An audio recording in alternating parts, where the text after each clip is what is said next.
We will tell you undiluted truth, and this truth, no, they look anybody face. Make una help me say, Kama is a bitch. Confirm one, oh. Because as it happen for Nigeria, on top the head of Buhari and the Chief Justice of Nigeria, at the same time, following the petition of Peter Obi at the tribunal against one man they call Jagaban, the president-select of INEC. What are we talking about? With the petition Peter Obi placed at the table of the tribunal, it has placed Buhari on a karma mission coming from the history of what happened in the past during his time as the military dictator of Nigeria. Make una no talk say it came from me. It came from the very most unlikely person that is also part of the problem. Dino Milaye. I am making a listen to Ram. My name is Dino Milaye. I salute you in the course of our nation's history. I am here today to emphasize that Bola Ahmed Tinubu cannot be our president. And I also want to call on the judiciary that the judiciary cannot create a president for the Federal Republic of Nigeria. A president will only be created by democratic due process through electioneering processes. And anyone voted for popular votes in this country will be the president of this country. Never will we allow the judiciary to create a president for the Federal Republic of Nigeria. And a drug baron, a certified drug baron, cannot be the president of the Federal Republic of Nigeria. And I'm using this opportunity to call on President Muhammadu Buhari, who in 1985 sentenced his government, actually, sentenced 3 people to death, and they were indeed executed. They were indeed murdered. 3 drug barons arrested during his regime in 1985 were summarily executed. They were killed by that government. So a man who executed drug barons and drug traffickers under his watch in 1985 will now, on May 29, hand over the Federal Republic of Nigeria to a drug baron. It is time for Buhari to think, it is time for the Nigerian judiciary to think that a certified drug baron who has been indicted and money was deducted from his account to the tune of over $400,000. You can calculate that in naira today. Will want to say he wants to be the president of the Federal Republic of Nigeria. No! An Escobar Pablo cannot be the president of the Federal Republic of Nigeria. We say no to it, and we'll continue to agitate, we'll continue to ask questions, we'll continue to protest, we'll continue to agitate within legal means to prove a point that, a drug baron cannot be the president of the Federal Republic of Nigeria. And the battle to salvage this country from economic cankerworms and financial scavengers, this battle to make sure that Nigeria is not declared as the drug capital of the world. Already we are the poverty capital of the world. The battle to get that done is a battle of no retreat, no surrender. We will survive. You heard it from him. Good. That is exactly the case. You now hear that Kama is a bitch and now understand why. Good.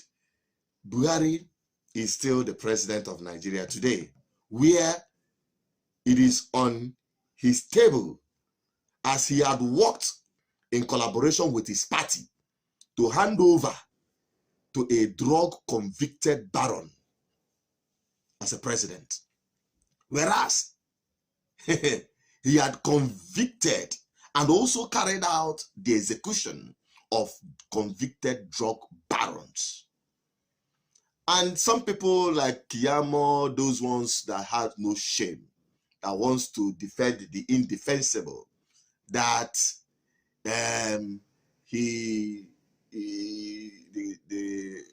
whatever case had expired after 10 years, or whatever case had is not directly linked to him. It is his account that was, indicted. You can see that their argument is so, and the issue of forfeiture. It was clear during the conviction of Dia by the military tribunal for committing treason. Major General Malu says all sentences are subject to confirmation by the Provisional Ruling Council.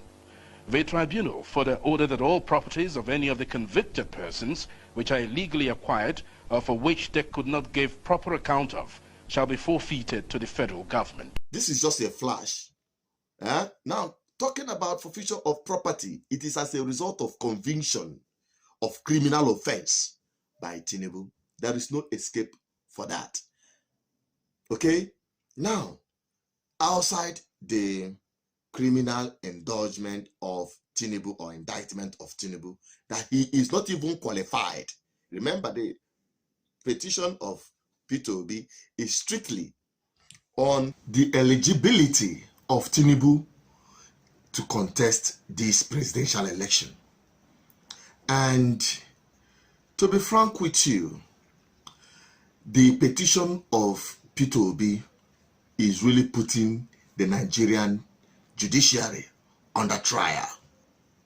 Now, flashback, you need to watch this sign that clearly stated it the way it is, as the camera when they talk, don't they hit the current CJN. It's a very difficult situation, but I think the matter has been interpreted before around 2008 in a matter involving the current president, Buhari, when he filed an action. The issue of whether that and in between, that is, must have 25% in two states and the Federal Capital Territory. I think the pronouncement then was that the and is conjunctively. That was the interpretation then. But you know, it's about 14 years ago. It's enough time, maybe. The Supreme Court may have another look on it. But as of now, that is the interpretation the Supreme Court gave in 2008. I don't want to go into details because the matter is now sub judice. About some states have already filed an action to challenge the legality of the election. So I am confining myself to what was the interpretation of the Supreme Court in Buhari's case in 2008. Okay, the interpretation simply was that. Sorry to interrupt you. I just wanted to get some clarification,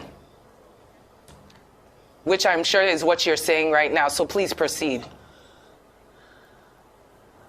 Yeah, that's what I'm saying. I'm saying I cannot go deep into the matter because already actions have been filed at the Supreme Court.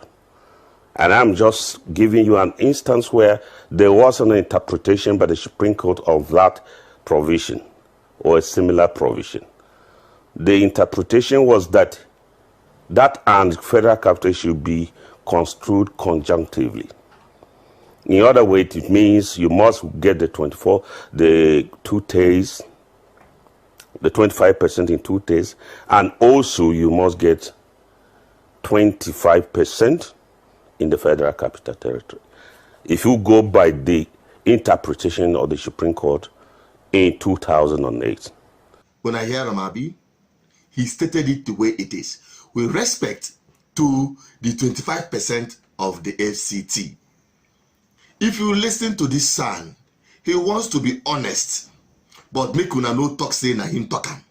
Say the current CJN, as at the time when he was talking about the position of the tribunal and the Supreme Court with respect to 25% of the FCT as it borders around Buhari, the current president, that you must, from the judgment of the Supreme Court, 25% simply means that you must have 25% in Abuja, also seeing Abuja as a state. So when you talk about the 24 states where you should have 25% and Abuja, and today the man will be on seat to preside over the same matter that he was part of the judgment before. Now let us see if he's going to see the same thing in a different way, then you all will know that this republic called Nigeria, under the current government, is a banana republic. Like I will always say, that what works in Nigeria is just all about the law of the jungle. Eat or get eaten. They don't care about the rules. They have no respect and regard for rule of law. Nigeria, especially the Buhari government and the judiciary under him, they are on trial. And P2B have placed them seriously on a hot seat. I want you to reflect on this. Obedient Nigerians, do not give up, because you see, this mandate must be recovered. By fire, by force, they don't get any option. They have been getting away with all this mess, but this time, they are dealing with the wrong set of people. The wrong generation of Nigerians who are determined to free themselves from the impunity of corrupt system of a government you have in this country called Nigeria. I'm just a voice, an advocate for good governance. Help me share this video to everyone and tell them the chicken has finally come home to roast, because history na bitch and karma is the bigger bitch. Bye bye for now. Don't forget to subscribe, like, and share. Drop a comment. I want to have your opinion on this.